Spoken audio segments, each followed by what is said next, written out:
네, 뒤집기 코너로 넘어가 보겠습니다. 오늘 뒤집기 주제는요. 반도체 냉정과 열정 사이입니다. 자, 지금은 어느 구간일까요? 일단은 최근에는 뜨겁게 올라왔습니다. 뜨겁게 올라왔으면서도 누군가에게는 이건 아직도 차갑게 펀더멘탈을 차곡차곡 채우면서 올라간다라고도 할 수 있을 것 같아요. 냉정과 열정 사이, 작년 이맘때 반도체 겨울을 외쳤던 모건 스탠리가 어제는 올해 겨울은 따뜻할 것이다 라고 이야기를 했습니다. AI 수요가 이제 D램 낸드 가격을 상승시켜서 공급 부족 현상을 내년까지 공급 부족 현상이 내년까지 이어진다라는 의견인 건데요. 지금 사실 증권사 어떤 의견을 봐도 어디를 봐도 반도체의 부정적인 시선은 찾아볼 수 없습니다. 정말 슈퍼사이클의 초입이라고 우린 지금 해석을 해야 될지 지금 옆에 있는 화면을 좀 보면요. 반도체의 긍정적인 이야기들이 전반적으로 나와 있죠. 그래서 좀 냉정의 관점을 보면 어떨까요? 저는 다음 주부터 이제 긴 연휴 기간에 들어간다라는 것, 상승세의 분절감이 한번 생겨날 수 있다라는 우려감이 일단 생각이 나고요. 환율 또한 그렇고요. 지금 뭐 커스텀 H배, 뭐 에이직 수요가 올라갈 수 있다, 뭐 다양한 이야기 나오는데 이럼에도 불구하고 반도체는 또 이런 우려를 불식시키고 올라갈 수 있을지 지금 또 뒤집기 시간에서 이야기를 나눠보도록 하겠습니다. 퍼스트프라임 리서치 이동근 대표, 알파경제 김종효 이사 함께하겠습니다. 어서 오세요. 안녕하십니까. 네.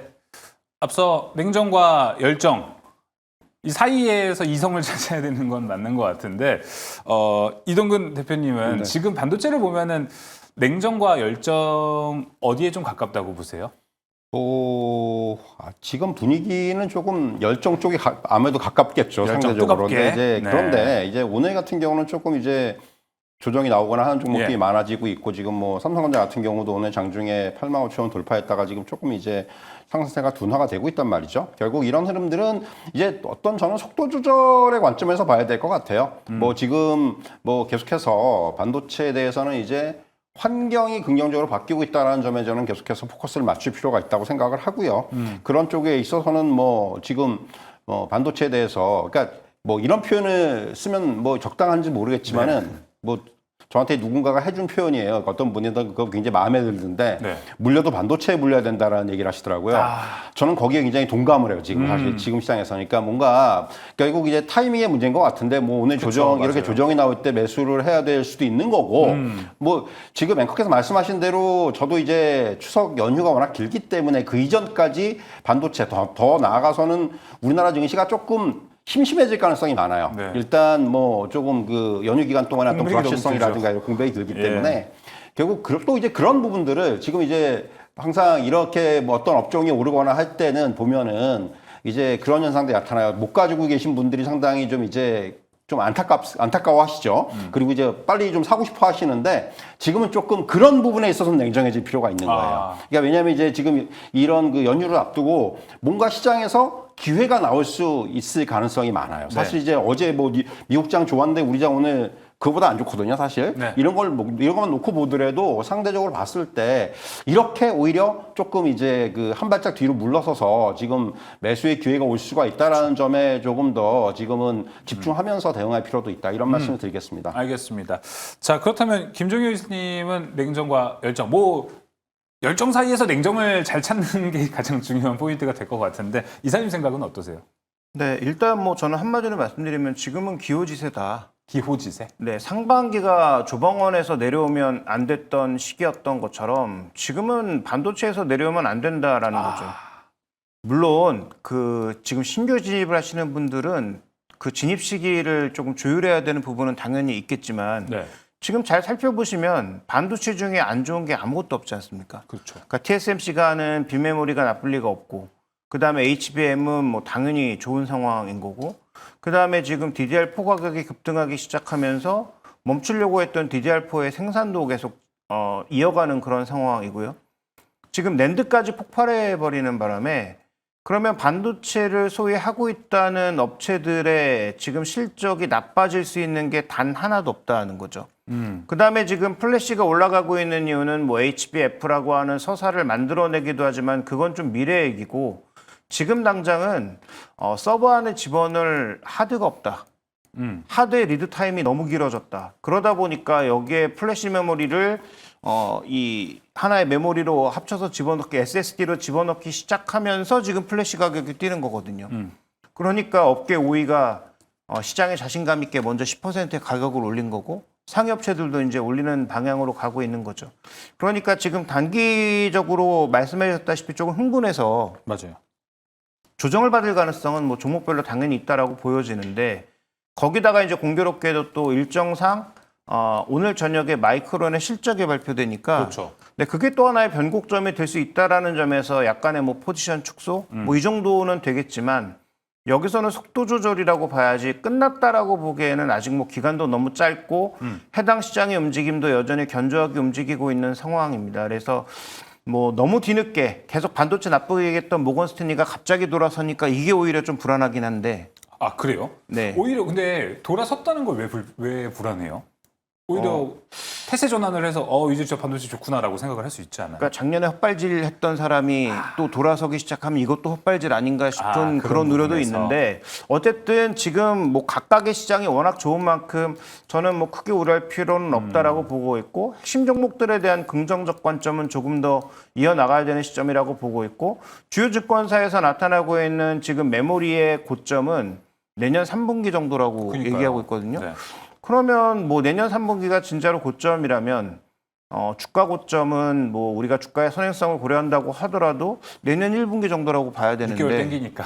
네, 그러면 아직도 좀 여유가 남아 있는 것 아닌가. 그래서 갑자기 정말 뭐 AI 버블이 터져서 미국 시장에서 뭐 급락이 나온다든지 뭐 이런 어떤 특수한 상황이 아니라면 지금 반도체에서 내려올 만한 이유는 별로 없다. 이렇게 좀 보여집니다. 알겠습니다. 일단 크게 반도체 냉정과 열정 사이 이야기를 했는데 두 분의 일단은 뭐 이야기가 좋았습니다. 먼저 이동근 대표님은 물려도 반도체라고 아까 이야기를 해주셨고 반도체 기호지세라고 김정효 이사는 또 이야기를 해줬습니다. 그만큼 지금 반도체 흐름이 너무나도 좋다는 건데 그 안에서 좀 디테일한 이야기를 다뤄보도록 하겠습니다. 삼성전자 이야기 그리고 SK하이닉스 이야기인데 사실 저도 진행을 하면서 이런 질문하면 저도 죄송해요. 맨날 삼성전자 사야 돼요, SK하이닉스 사야 돼요 이렇게 하면은 아니 사실 둘 다 사는 게 맞는 거잖아요. 근데 어제부터 흐름들을 보면은 삼성전자가 너무 치고 올라가니까 저도 진행하는 입장에서 이거 질문해도 되는 타이밍이 왔나 생각이 들더라고요. 이동구 대표님은 삼성전자, SK하이닉스 물론 정답은 둘 다입니다. 근데 지금 삼성전자 쪽으로 많이 좋아지고 있는 흐름이 있죠? 사실 그 질문을 받았을 때 저는 항상 답은 똑같았던 것 같아요. 저는 한 번도 삼성전자에서 벗어난 적은 없거든요. 근데 이제 뭐 지금까지 욕을 많이 먹었죠. 그것 때문에. 그런데 이제부터는 좀 삼성전자는 네. 아직 뭐 사실은 삼성전자는 이제 시작이 아닌가라는 생각이 들기도 이제 하고요. 시작. 물론 주가는 좀 어느 정도 올라왔지만은 뭐 정말 저점에 사신 분들이야 지금 굉장히 좋으시겠지만은 어쨌든 간에 삼성전자에 대한 어떤 긍정적인 시각을 가질 수밖에 없는 이유를 몇 가지 꼽자면은 첫 번째는 일단 실적의 바닥을 찍고 이제 턴어라운드가 본격화될 거란 얘기죠. 3분기 예. 실적에 대한 전망들 나오고 있습니다만 지금 뭐 10조대 후반, 많게는 뭐 11조를 넘게 보는 시각들도 있고 내년은 이제 영업이익이 50조 넘어갈 거란 전망들이 나오기 시작을 했고요. 네. 결국은 다시금 삼성전자가 한동안의 어떤 그 실적 부진의 나락에서 좀 벗어날 수 있는 이제 그러한 위치라는 말씀을 드릴 수가 있겠고 두 번째는 역시 HBM 시장에 대한 이제는 어떤 그 하나의 경쟁 플레이어로서의 그 자리매김을 할 수가 있다라는 부분이죠. 그러니까 사실은 HBM3E까지는 뭐 SK하이닉스의 독주 라였다면은 HBM4부터는 달라질 수가 있다라는 거예요. 뭐 아직까지는 뭐 삼성전자의 그 HBM4와 관련해서는 이제 3E까지는 뭐 테스트 통과했다는 얘기가 나오지만은 하지만 이제 4부터는 삼성전자가 지금 사실은 HBM4부터는 상당히 그 뭔가 정말 그 올인을 하는 이런 분위기인 거예요. 예를 들면은 지금 그 HBM4를 생산하는 개발하는 공정부터 일단 경쟁사들보다 좀 더 이제 진화한 기술을 쓰는 이제 아마 여러분들 아마 아실 거예요. 이건 설명하기 너무 길어가지고 이렇게만 말씀드리는데 예. 그 부분 그리고 이제 베이스다이라는 측면에서 베이스다이라는 게 최근에 부각이 되고 있는데 이게 뭐냐 하면 이제 가장 밑에 기층이 되는 그 반도체예요. 근데 여기 이 부분이 왜 중요하냐면은 기존에는 단순히 이게 이제 연결을 시켜주는 역할을 하다가 이 부분에 있어서 이제 뭔가 여기다가 부여되는 어떤 그런 역할들이 많아지는 거죠. 네. 그러면 이제 여기서 왜 중요해지냐면 여기서부터는 이제 파운드리 기술이 중요해집니다. 그렇죠. 그런데 그렇게 되면은 SK하이닉스는 사실 파운드리를 TSMC 걸 쓰잖아요. 네. 그래서 이제 지금 12단으로 아마 들어갈 건데 삼성전자는 자체 파운드리에서 4단으로 만들겠다는 얘기를 하고 있는 거예요. 그러니까 4나노. 네. 4나노. 그렇기 때문에 이제 그런 거, 그러니까 12나노와 4나노의 차이는 명확합니다. 그래서 만약에 이 부분에 있어서 어느 정도 수율을 삼성전자가 낸다라면은 이거는 정말 어떤 그 성능적인 측면에 삼성전자가 우위에 설 수도 있어요. 그러니까 비용이 많이 들어갑니다. 근데 삼성전자는 그 비용을 감수하고라도 그렇게 하겠다라는 어떤 의지가 상당히 있어요. 이제 이런 측면이 결국은 HBM4에서의 어떤 경쟁에서는 우리가 뒤지지 않겠다라는 그런 의지의 표명이기 때문에 그 부분이 어느 정도 가시화가 된다라면은 향후에 경쟁 구도가 상당히 좀 격변을 할 수도 있다라는 물론 이거는 어느 정도 이제 예상이 섞인 겁니다만은 그런 부분들까지 우리가 좀 생각을 할 필요가 있을 것 같고요. 그리고 세 번째는 역시 중요한 부분은 지금 뭐 앞에서 이제 이사님 말씀하셨지만은 업황 자체에 있어서 뭐 다 좋잖아요. 낸드도 좋고 뭐 맞아요. 이름 좋고. 근데 그럴 경우에 과연 하이닉스와 삼성전자가 어느 쪽에 좀 더 수혜가 크겠느냐라는 생각을 해봐야 되는 거죠. 그럴 경우에는 삼성전자의 바가 받는 수혜가 더 커질 수가 있다라는 거예요. 예, 그런 부분들까지 우리가 염두에 둔다라면은 역시 이제 삼성전자에 좀 더 저는 손을 들어줄 수밖에 없지 않나. 그동안은 사실 SK하이닉스 쪽에 아무래도 좀 비중이 쏠려 있었다면은 지금은 삼성전자가 이제는 조금 더 네. 뭔가 관심을 받을 수 있는 시점이 되는 것이 아닌가. 좀 이런 말씀을 드릴 수가 있을 것 같습니다. 그걸 좀 다르게 얘기해서 HBM의 프리미엄도 끝이 나간다라고 해석도 해도 되나요? 이거? 아, 이게 무슨 얘기냐면 그렇죠. 이게 뭐 다른 얘기인데 네. 결국 이제 SK하이닉스가 그동안 받던 프리미엄이 상당히 줄어들 수가 있다라는 거죠. 그리고 이제 삼성전자라든가 마이크론이 이제 일정 점유율을 차지한다라면은 일단 가격 협상력이라는 측면에서 네. 뭔가 기존과는 좀 다른 그런 스탠스가 나와야 되는 거고요. 그렇게 되면은 사실은 뭔가 이제 그동안 이제 거기서 받던 프리미엄으로 주가도 많이 올랐었는데 그 부분이 얼마나 지속될 수 있을지 여부 이런 부분들 우리가 향후에는 좀 판단을 해봐야 된다라는 거예요. 지금까지는 좋아요. HBM4의 초기까지는 SK하이닉스의 지배력은 이어질 겁니다. 네. 다만 그것이 어느 정도 시간이 흐를수록 그 지배력은 떨어질 가능성이 많다라는 거죠. 네. 이 부분에 저는 지금부터는 좀 생각을 해야 된다 이런 말씀을 드리겠습니다. 알겠습니다. 삼성전자가 이제 우리 시장을 좀 이끌어가고 있는데 얼마나 더 올라갈까도 여러분 많이 궁금해하실 것 같습니다. 김종윤 회장님, 제가 그래서 이 삼성전자 외국인 지분율을 봤는데 51%가 이제 조금 넘더라고요. 그 수치를 봤더니 5월 28일보다는 조금 1%대 높은데 10년간 평균치보다는 아직도 낮다라고 해요. 그리고 최고로 많이 샀었을 때 2018년보다는 아직도 많이 남았다고 합니다. 6%, 7% 구간이 남아 있는데 이거 추가 상승에 대한 매력도 있겠죠, 당연히. 뭐 수급적인 부분에서도 당연히 있겠지만 또 시가총액이 늘어나면서 그 비중이 또 바뀌는 부분도 있기 때문에 뭐 그건 꼭 그때처럼 채울 것이다 이렇게 좀 보긴 어려울 것 같은데 네. 그 오늘 이제 이재명 대통령이 그 레리핑크와 블랙록의 그렇죠. 레리핑크와 뭐 MOU를 맺었는데 MOU니까 아직은 뭐 실제로 어느 정도 영향력을 줄지 네. 실제 계약은 어떻게 나올지는 알 수 없지만 국민성장펀드 150조가 우리 준비되어 있잖아요. 네. 그러면 그 국민성장 펀드와 더불어서 뭐 블랙록에서 예를 들어서 뭐 K반도체라고 할 것까지는 아니지만 뭐 한국과 관련된 ETF를 하나 새로 만들어준다든지 하면 그러니까 그 에너지 인프라라든지 그 들어가는 여러 가지 뭐 반도체라든지 이런 것들을 결부할 수 있는 하나의 뭐 그 ETF 상품 같은 게 예를 들어 블랙록에서 나온다? 그러면 외국인 수급은 자연스럽게 채워질 수밖에 없는 거죠. 그 다음에 일단 기본적으로 삼성전자를 산다라고 하는 것은 우리는 시가총액 방식의 계산 방식이니까 코스피를 산다는 얘기입니다. 네. 그래서 전체적으로 패시브 수요가 또 올라갈 수 있다라는 그런 얘기여서 말씀해 주셨던 외국인 지분율이 꼭 2018년 고점까지 간다는 보장은 없으나 하지만 일단 기본적으로 삼성전자를 사면서 코스피가 올라가면 패시브 수요가 강해지면서 외국인 수급이 더 끌어들이는 효과가 있고 그다음에 패시브를 쫓아오기 위해서는 어쩔 수 없이 또 시총 상위 종목군들을 사야 되는 흐름이 네. 분명히 있고 그다음에 국민성장 펀드라든지 AI 펀드 같은 것들이 생기면 생길수록 사야 되는 것이 반도체와 반도체의 그 주변주들이기 때문에 그와 관련해서 본다면 뭐 삼성전자의 수급은 앞으로도 뭐 크게 나빠질 부분은 없을 것 같다. 저는 뭐 이렇게 보고 있습니다. 그 지금 우리 반도체 열정 쪽으로 좀 많이 가봤습니다. 제가 냉정을 한번 찾아보게 좀 비판적인 시선도 한번 제기를 해볼게요. 김종윤 회장님 먼저 가볼 텐데 지금 이제 HBM이 꼭 필요한 AI 시대에 필요한 반도체가 되어가고 있는 건데 이 과정 안에서 이제 HBM4로 넘어가면서 그 이후부터는 ASIC을 지금 커스텀형 반도체, 커스텀형 HBM을 많이 주문할 추세로 간다고 합니다. 그렇게 된다라고 했을 때 HBM으로 가져가던 흐름이 HBM 가격이 많이 싸질 수도 있다라는 전망도 나오고 있잖아요. 그렇게 봤을 때는 지금만큼 이익을 가져갈까 반도체 기업들이 이 부분은 어떻게 생각을 하십니까? 그러니까 결국은 뭐 P가 떨어져도 Q가 증가하면 그러면 뭐 전체 매출이나 Q가 이익은 늘어나서. 버틸 수 있는 것이니까. 그런데 지금 뭐 얘기 나오고 있는 건 HBF도 얘기 나오고 있고, 그러니까 HBM이 너무 비싸니까 플래시로 이걸 대체해서 HBF를 만들어 보겠다. 예. 뭐 이런 얘기도 흘러나오고 있고. 그다음에 뭐 아직까지 결과물로 보여준 건 없습니다만 짐 켈러 같은 경우에는 HBM 없는 이런 AI 네. 전체 생태계를 한번 만들어 보겠다 이렇게 얘기하고 있고 일론 머스크도 마찬가지죠. 자기가 만드는 A16 칩에는 HBM이 필요 없는 그런 생태계를 만들어 보겠다라고 하고 있어요. 근데 중요한 건 뭐냐면 그러면 메모리는 안 필요하냐는 거죠. 그다음에 두 번째, 에이직은 누가 만드냐는 겁니다. 여전히 에이직을 만들 수 있는 업체는, 그러니까 의미 있는 에이직을 만들 수 있는 업체는 억지로 인텔까지 껴넣으면 3개.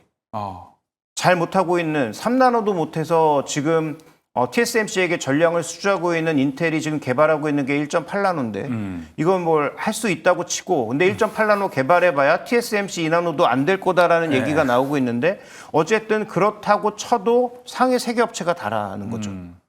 그러면 어떤 방향으로 가도 이게 뭐 에이직으로 가던 HBM이 아니라 플래시로 가던 아니면 일반 메모리로 가던 삼성전자의 범위 내에서 벗어나는 게 아무것도 없다는 오히려 거죠. 그러네요. 그렇죠. 그래서 하이닉스는 만약에 이렇게 갈 경우에는 지금의 HBM의 장악력이라든지 마진율을 좀 떨어뜨릴 수 있는데 삼성전자는 어떤 방식으로든 걸린다라는 거고요. 그러니까 삼성전자의 그동안의 문제가 뭐였냐면 전영현 부회장 이전에 그 부회장들 DS 부분을 이끌어가던 사람들은 소위 이제 물량 싸움만 했다는 거죠. 네. 가격 경쟁.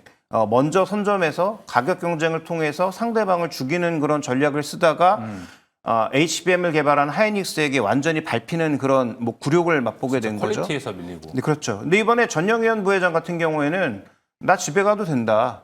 대신 반도체는 살리겠다라는 의지를 가지고 지금 뭐 전 세계를 돌고 있단 말이에요. 미국도 자주 가고 그래서 이번에 12단 발표되기 전에도 엔비디아를 갔기 때문에 이거 뭐 있어서 간 거 아니냐라는 그런 추측을 뭐 기자들이 강하게 했던 것이고 그러니까 그런 측면에서 놓고 봤을 때 보면 지금 우려하셨던 부분은 오히려 마이크론이나 SK하이닉스에겐 좀 해당하는 부분이 있을지 몰라도 전체 반도체에서 보면 삼성전자는 어쨌든 다 걸린다. 에이직도 걸리고 HBM도 걸리고 플래시도 걸리고 여러 가지 메모리 쪽에서 다 걸린다라는 부분. 그러면 SK하이닉스는 정말 나쁘냐? 그렇지 않죠. 어쨌든 반도체라고 하는 것에 전체 수요가 올라가는 것이기 때문에 SK하이닉스가 빠진다는 얘기가 아니라 지금부터는 삼성전자의 타임이 돌아왔다라고 보는 게 조금 더 적절한 표현이 아닌가 이렇게 좀 생각이 됩니다. 알겠습니다. 삼성전자는 지금 흠집을 낼 수 있는 게 거의 없다고 봐도 무방하다 싶네요. 일단 기본적으로 밸류도 싸죠. 그렇죠. 하이닉스가 뭐 지금 반도체 삼성전자가 1위 했을 때 한 2.7배 정도였는데 지금 그 가격도 예. 뛰어넘고 있잖아요. 예. 그러면 하이닉스가 과연 BPS를 이렇게 늘릴 수 있느냐? 쉽지 않거든요. 뭐 현금이 그렇게 남아도는 기업은 아니니까 지금은 돈 잘 벌지만 그렇다고 시설 투자를 버는 돈을 다 투여할 수는 없으니까. 그쵸. 근데 삼성전자는 뭐 여전히 뭐 90조 정도의 시재가 있고 그 다음에 추가 투자를 통해서 이미 PB가 1.3배도 채 안 되는 수준이니까 네. 만약에 다시 삼성전자가 1위로 가거나 동등한 어떤 위치로 올라선다라고 봐서 PB 2배 정도만 우리가 부여한다고 해도 12만 원이거든요. 네. 그러면 누가 더 여기서 상승여력이 있는지는 저는 뭐 답이 나와 있다라고 보고 있는 겁니다. 알겠습니다. 이동구 대표님, 제가 여기서 만약에 이제 반도체 이야기했는데 뭐 악재 이야기하다가 근데 환율이 너무 부담되지 않냐라고까지 얘기하면 너무 억진가요? 아니요, 아니에요. 그렇지 네. 않죠. 뭐 지금 사실 외국인들이 계속해서 들어오고 있는 상황이고 지금 외국인들의 매수는 이어지고 있는 상황이고 물론 환율에 그러니까 사실 지금 반도체 그러니까 환율이라는 건 결국 반도체에 대한 악재보다도 시장에 대한 악재가 될 수 있는 부분이고요. 그런데 일단 지금 사실은 제가 주목하는 부분은 결국은 그 과거와 비교해 봤을 때 과연 외국인들이 우리나라 주식에 대한 어떤 이런 그 매수의 강도가 그렇게까지 높으냐라는 부분을 좀 비교해 볼 수가 있을 것 같아요. 이제 최근에 그나마 외국인들이 좀 매수를 해가지고 지금 시장의 어떤 외국인들의 비중이 한 33%대까지 올라왔거든요. 코스피 기준으로 봤을 때. 예. 이게 이제 딱 평균이에요. 10년치 평균이에요. 근데 이제 그 사실은 좋았을 때 시장이 좋았을 때는 한 코로나19 이전에 보면은 한 35%, 37%까지 늘어났던 적이 있었어요. 그때가 이제 우리나라 시장이 거의 고점에 있을 때인데 아직까지 거기까지 뭐 오히려 시장은 지금 코스피 시장은 고점에 경신했지만 외국인의 비중은 그때만큼 높지는 않다라는 거고요. 그렇기 때문에 사실은 그런 것들에 있어서의 어떤 룸이라든가 이런 부분들 남아 있을 수 있다고 말씀드릴 수가 있을 것 같고요. 네. 그리고 이제 뭐 지금 말씀하신 대로 어쨌든 간에 저는 오히려 이제 반도체 쪽에서의 지금 뭔가 악재를 굳이 꼽자면은 그 관세 이슈. 이 부분은 아직까지 확정된 게 없어요. 그러네요. 그렇기 때문에 이 부분은 향후에 일정 부분 영향은 줄 수가 있죠. 하지만은 앞에서 이전 말씀하셨지만은 결국은 뭐 삼성전자가 됐건 SK하이닉스가 됐건 미국의 빅테크들이 삼성전자하고 SK하이닉스의 뭔가 제품이 없이 뭔가 할 수 있는 게 있을까요? 저는 그런 생각이 들어요. 네. 그렇기 때문에 사실은 설사 반도체 관세가 뭐 이제 결정이 된다고 하더라도 뭔가 예외 조항을 두든지 아니면은 이제 그야말로 지금 이제 기존에 명시된 대로 최혜국 대우가 나오든지 맞아요. 어쨌든 간에 그런 형태로 아마 저는 나올 것으로 예상이 되기 때문에 그런 부분들 정도가 그나마 지금 시장에서 받을 수 있는 악재. 또 하나의 악재 들자면 저는 그런 걸 꼭 싶어요. 이게 이제 그러니까 전 조금 더 점점 나오는데요? 좀 더 확장을 하면은 뭐냐면은 자 이제 지금 밸류체인에 관한 얘기인데 밸류체인. 일단 지금 삼성전자, SK하이닉스 이제 오르니까 반도체 소비장들이 다 오른단 말이죠. 일단 지금은 한 차례 즐기는 단계라고 생각을 해요. 주가가 동안 워낙 못 가고 저평가된 종목들도 많았고 소외된 종목들도 많았기 때문에 근데 이제 지금부터는 약간 이것이 아마 3분기 어닝 시즌부터 그런 것들이 본격화될 수가 있는데 지금 이미 실적에 대해서 약간의 그 미스라든가 이런 것들을 우려하는 종목들이 있어요, 분명히. 그런데 주가는 올라요. 예. 왜냐하면 이제 내년, 내후년이 지금 선반영이 되는 건데 그쵸. 일단 실적이 지금 단기적으로 미스가 나는 종목들은 여기서 한 차례 흔들릴 가능성도 있고요. 또 종목들에 따라서는 뭔가 지금 가지고 있는 그런 약점들이 있어요. 이런 것들이 뭐 이런 것 예를 들면 이런 거죠. 뭐 CB가 지금 많이 쌓여 있는 종목들이라든가 예. 이런 것들이 있어요. 그런데 그런 종목들이 지금 아랑곳 않고 오르고 있습니다. 그런데 어느 순간이 되면 그런 것들이 이제 차별화가 될 거예요. 그래서 사실은 이제 저는 3분기 정도, 3분기 중반 정도부터는 지금 이제 뭐, 3분기 지금 거의 끝나가고 있지만은 이제 4분기 넘어가면서 실적이 발표될 시즌부터는 뭔가 이제 그 어떤 이 업종 밸류체인 간에 좀 약간 그 주가의 차별화 양상이 나타날 수가 있다. 가는 것들은 가는데 못 가는 것들은 못 가는 상황이 발생한다라는 거예요. 사실 HBM 때도 그랬어요. 그때도 네. 그랬고 지금 이제는 이것들이 확장이 되는 거죠. 그야말로. 일단 한 차례 전부 다 오르긴 올랐는데 여기서는 이제 정말 더 가는 종목들은 여기서 이제 10배짜리가 나올 수도 있는 거고 예. 못 가는 종목들은 저건 가는데 왜 못 가? 이런 상황들이 발생을 할 수가 있다라는 겁니다. 이제 그 부분에 지금부터는 조금 더 저는 주목을 할 필요도 있다. 네. 이런 말씀을 드리겠습니다. 반도체 시장이 다시 좋아지고 있지만 앞으로 쭉 길게 봤을 때 또 우리가 이전에 경험을 했습니다. HBM이 엄청나게 올라갔던 종목들, 뭐 한미반도체 쫙, 뭐 PSK 쫙 치고 올라갔던 종목들이 나타났었는데 그게 없으면 참 시장에서 소외감을 느꼈습니다. 그럼 우리도 그런 시장에 좀 대비를 해본다면 김종현 이사님, 우리가 어떤 포인트를 잡고 지금 보는 게 가장 좋을까요? 그 반도체 투자에 있어서 핵심은 반도체는 아무리 좋아봐야 사이클 산업이라는 거죠. 예. 분명히 호황기가 있고 그다음에 떨어지는 구간이 있습니다. 보통 한 2년 정도 텀으로 돌았고 과거에는 뭐 무어의 법칙이니 뭐 이런 것들이 적용이 됐는데 실제로 지금은 2나노 정도 내려와서는 다음 공정으로 내려가는 게 생각보다 굉장히 이제 물리적으로 쉽지 않다라는 걸 이제 우리가 살필 필요가 있고요. 그래서 뭐 기판도 바꿔보고 뭐 발열이 나는 것에 대한 뭐 제어 방법도 바꿔 뭐 온갖 방법들을 다 쓰고 있습니다만 그게 중요한 건 다 돈이라는 거고요. 네. 그다음에 지금 현재 구간에서 AI와 관련된 전력 수요도 다 돈입니다. 맞아요. 그러니까 지금 이걸 감당할 수 있을 정도로 돈을 벌 수 있는 그런 산업이 된다면 이건 제가 보기에는 좀 더 이 사이클의 기간이 길어진다라고 봐야 되는데 네. 만약에 여전히 돈을 못 번다? 그러니까 지금 AI 쪽에서 가장 앞서가고 있다는 지금 기업, 그 샘 알트만이 이끌고 있는 오픈 AI 같은 경우에도 돈을 못 버니까 자꾸 여기저기서 돈을 받고 있지 않습니까? 맞아요. 그럼 이거 언젠가는 분명히 터질 수밖에 없는 상황이 되는 거죠. 네. 그러니까 우리가 가장 주목해 봐야 될 건 이 사이클이 지금 어느 정도 수준에 와 있느냐. 저는 중간 정도에서 약간 정도 더 와 있다라고 보는데 중간 이상. 네. 예. 그러면 아직 자리가 남아있기 때문에 긍정적이라고 말씀을 드리는 건데 그러면 이걸 깰 수 있는 하나의 포인트는 투자하고 있는 기업들이 망가지거나 투자를 못할 만한 상황이 돼버리는 그런 상황이라는 거죠. 그래서 저는 뭐 그 부분만 아니라면 즉 가장 주의해야 될 거는 사이클인데 사이클이 언제쯤 떨어지느냐에 대한 예측이 가장 중요하고 시장의 컨센서스는 내년 3분기 정도라는 것 정도를 말씀드리고 싶고 그렇다면 그 사이클의 정점이 오기 이전에 주가의 정점이 올 가능성이 높다. 그래서 아마 내년 연초 정도에 어느 정도 가격이 좀 비싸지게 되면 종목군들에 대해서는 일단 좀 비중을 줄여놓고 다시 이제 시장의 재편을 조금 살펴보시는 게 좋지 않을까. 정말로 HBF는 나오는지, 그 다음에 짐 켈러가 얘기했던 이 텐스토렌트는 뭔가 새로운 솔루션을 내놓고 있는지, 그 다음에 삼성전자를 포함한 여러 업체들은 정말 에이직에서 의미 있는 그런 생태계들을 만들어내는지를 좀 확인해 보실 필요가 있을 것 같습니다. 네, 아직은 좀 확인해 봐야 될 체크 포인트들이 좀 이렇게 있는 것 같습니다. 이동근 이사님은 또 딱 보는 포인트가 있으십니까? 뭐 저도 이제 비슷한데요. 사실은 지금 중요한 것은 저는 이제 조금 더 긍정적인 시각에서 말씀을 드린다면은 오히려 저는 지금 일단은 뭐 모건 스탠리 어제 그 리포트도 그랬고 지금 정점을 뭐 이걸로 모건 스탠리 이제 2027년을 예상을 했고 내년 3분기를 예상하는 분들도 있는데 의외로 그게 좀 더 길어질 수도 있다는 생각이 들어요. 최근에 이제 사실은 AI 투자와 관련해서 저는 이 투자의 사이클이 상당히 더 이어질 수 있겠다는 생각이 들어요. 어제 이제 뭐 엔비디아도 이제 오픈 AI와의 어떤 그런 걸 발표를 했지만은 결국 지금 어떻게 보면은 이게 이런 그 투자 사이클, 뭔가 AI와 관련된 투자 사이클이 상당히 향후에도 좀 더 이어질 수도 있겠고, 그렇다면 이 반도체와 관련된 수요는 점점 더 늘어날 수가 있겠고, 어떻게 보면 이제 HBM 이후에 뭔가 다른 것들이 나온다고 하더라도 그런 것들은 오히려 지금 반도체 업체들한테는 긍정적이면 긍정적이지 부정적이지 않을 거라고 생각을 해요.